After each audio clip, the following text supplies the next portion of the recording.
My name is Kim, and this is Paul, Davon, Lupita, and we're all just going to talk a little bit, but we have something, we really want to try to get you inspired to do some action around some of the issues that are happening to lock young people up.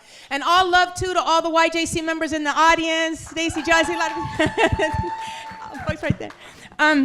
So the first thing I want to say is, because we always never want to share anything, make you share without sharing something of ourselves. So the first time I got arrested was age 12. I got arrested again at age 13. Both times I went to juvenile hall. Both times I got felonies. So those felonies are still with me. There's still all kind of jobs that even though that happened when I was 12, I can't even ever apply for. And then I did a bunch of time as a teenager and as an adult in the county system. I was blessed never to go to state prison system. But that wasn't the important part of my story.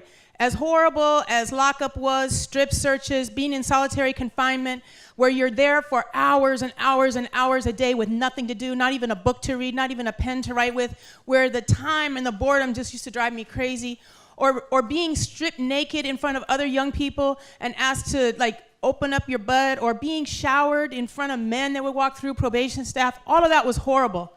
But to me, what was most eye-opening about the system happened on the streets. So when I was 11, 10 years old, how many people here have been stopped by the cops? How many people have been stopped regularly by the cops? So, and what age did it start for you? Now. Did it start like late elementary school? Raise your hand if it started then.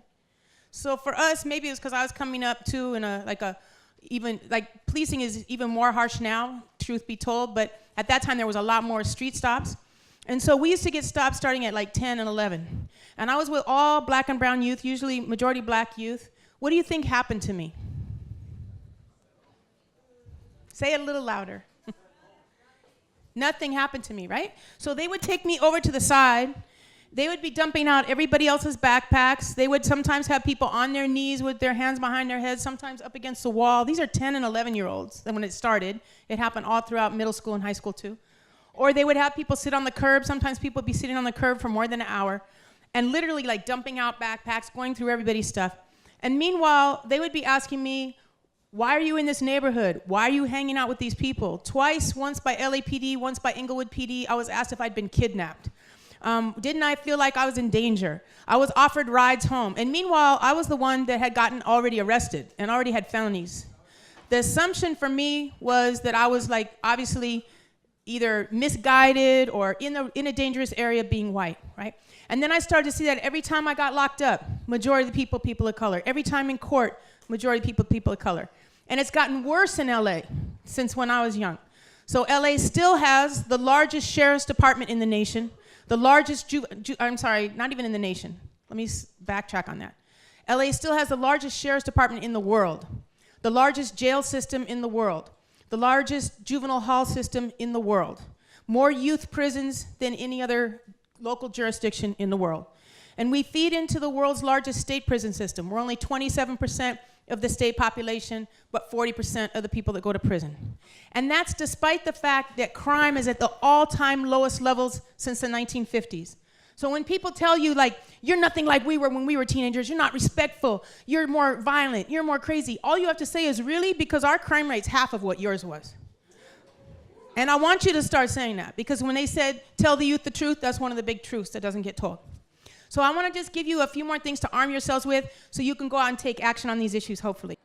Another thing that's also happening around our schools that we want Governor Brown to sign, but he doesn't want to sign it off all the way to high school. To end Wolf of Defiance in schools. I was suspended for throwing the book in the air. I was told several times I cannot teach with you in the classroom. While I was chilling with the staff members, instead of learning my grammar, instead of learning my fractions, I was set aside. But why? Nobody ever questioned that. Nobody ever asked if I needed somebody to talk to. Nobody ever asked, why am I acting out? But yet they're gonna push me aside, and that's what they do to us. You know, if you're wearing headphones and a teacher can't hear it, why are they kicking you out of classroom because of that? And that's just pushing you to the streets. That's just leading you to the streets. And guess what? Eventually, you're not gonna want to go to school. You know, so those are another things. Like I know, in high school, sometimes even like before even the students will approach the classroom, the teacher will be like, out. I can't. No, not today. We're going to try it another day. Because it had a white plain t-shirt. And that's all we could really afford. It's a pro club. You know, that's one of the other things.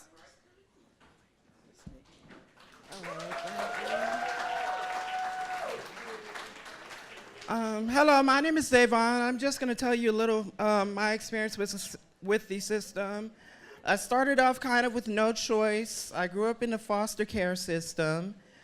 Eventually, at one point when I was 16, I was arrested for theft, and that's where I started off to get into the incarceration system. At the age of 18, I was arrested, and I received my first felony in strike. And it took me about a year to kind of get back on my feet. But then I look back and see, what does the system provide for our youth or for our community in order to prevent that from happening?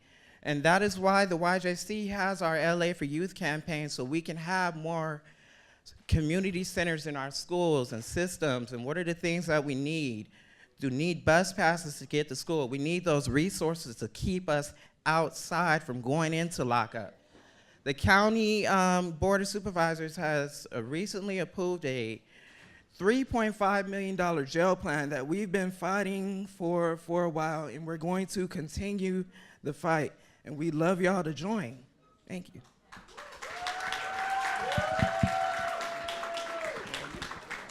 Just a quick conversation. If resources is really the conversation. It's really about dollars and it's really about money. All right, so when I was 16, my dad had passed away.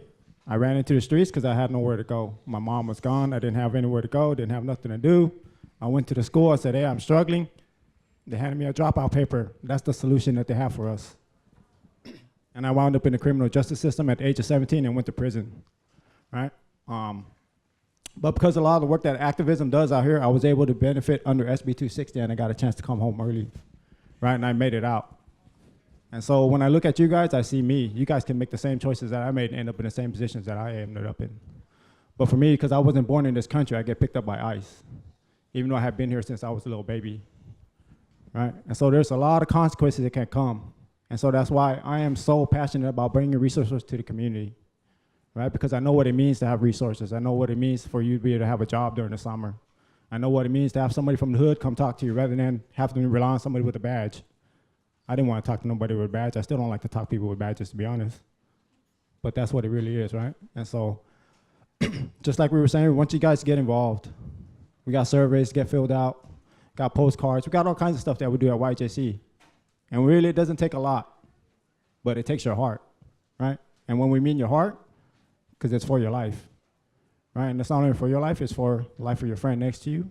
It's life for your brothers, your sisters. It's for all of that. So it's very important to get engaged, because if you guys aren't out there to say anything, decisions are going to be made without your input. And these decisions are not going to be made by people that look like us. They're going to be made by people with white faces, in suits, with ties, signing checks, giving money to where it goes. So when we ask for money as a community organization, it is very difficult to get the money. A cop comes, says, get the money, sign a piece of paper, line item, you're done. That's why we need you out there. We need you on the ground to get involved and get engaged.